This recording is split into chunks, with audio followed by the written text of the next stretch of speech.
난민 문제는 처음에는 인도주의적 차원에서 점점 정치적인 문제, 더 나아가 사회, 경제적인 문제로 커져가고 있습니다. 난민의 문제인지 아니면 난민에 대한 인식의 문제인지는 말하기 쉽지 않습니다.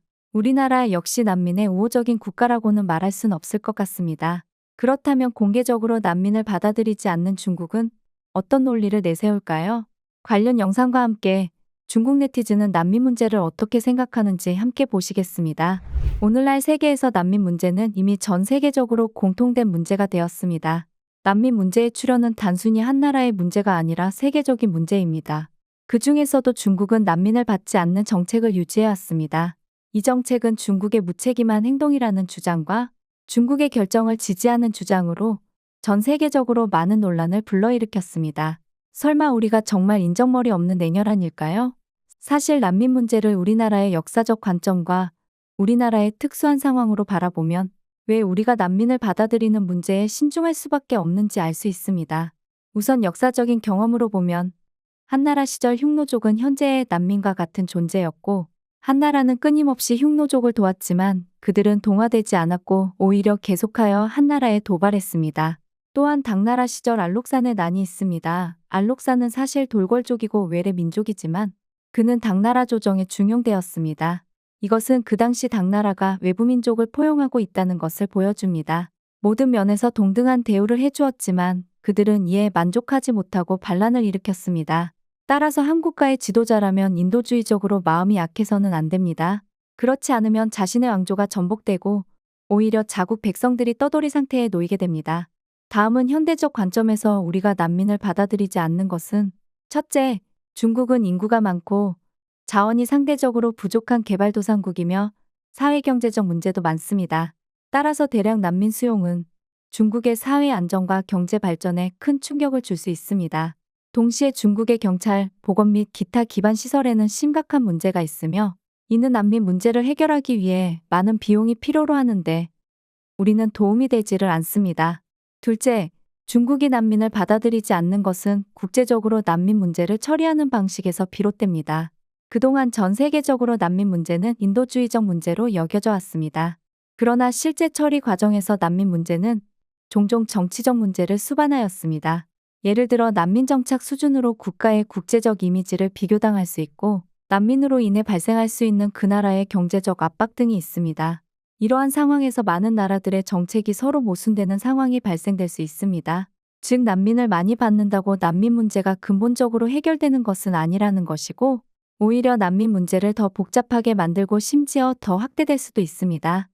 셋째, 중국이 난민을 받아들이지 않는 이유는 국가 안보 때문입니다.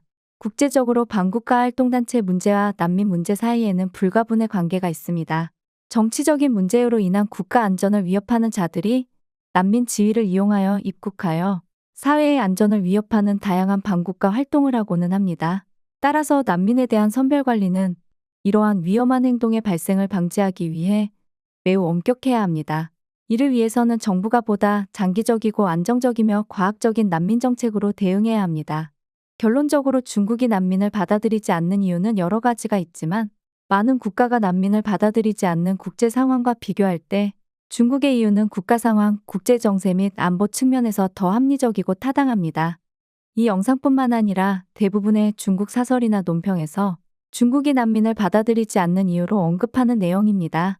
우리나라와 비교하면 이기적인 변명일까요? 타당한 이유일까요? 그렇다면 중국 네티즌은 어떻게 생각하는지 함께 보시겠습니다. 난민이 우리와 무슨 상관입니까? 모두 유럽 국가나 미국이 저지른 일이기 때문에 이를 저지른 사람이 책임지면 됩니다. 중국은 개발도상국일 뿐이고 유럽은 선진국입니다. 난민들은 당연히 유럽으로 갑니다. 자기 나라 사람도 힘들게 살고 있는 판국에 난민을 받아들이면 무슨 의미가 있을까요? 나 역시 돈도 없고 먹을 것도 없는데 무엇 때문에 그들을 돕습니까? 내가 바보입니까? 우선 중국은 난민이 원하는 국가가 아닙니다. 중국어는 어렵고 중국어를 할 줄 모르면 중국에서 생존하기 어렵고 중국은 일반적으로 고소득 국가가 아니며 중국의 고소득은 첨단 기술 산업에만 있고 일반적으로 낮은 문턱의 일자리 임금은 매우 낮습니다. 몇십 년 전만 해도 우리의 상황은 난민이나 마찬가지였습니다. 그때 어느 서구권 나라가 우리를 받아주었습니까? 난민을 받아야 한다는 논리는 나보다 돈이 많은 세상 모든 사람은 당연히 나에게 돈을 주어야 한다는 것입니다. 돈을 주지 않으면 당신은 나쁜 사람이라는 것과 같은 논리입니다. 저는 모든 중국인이 다 물어봐야 할 질문을 한 가지 하려고 합니다.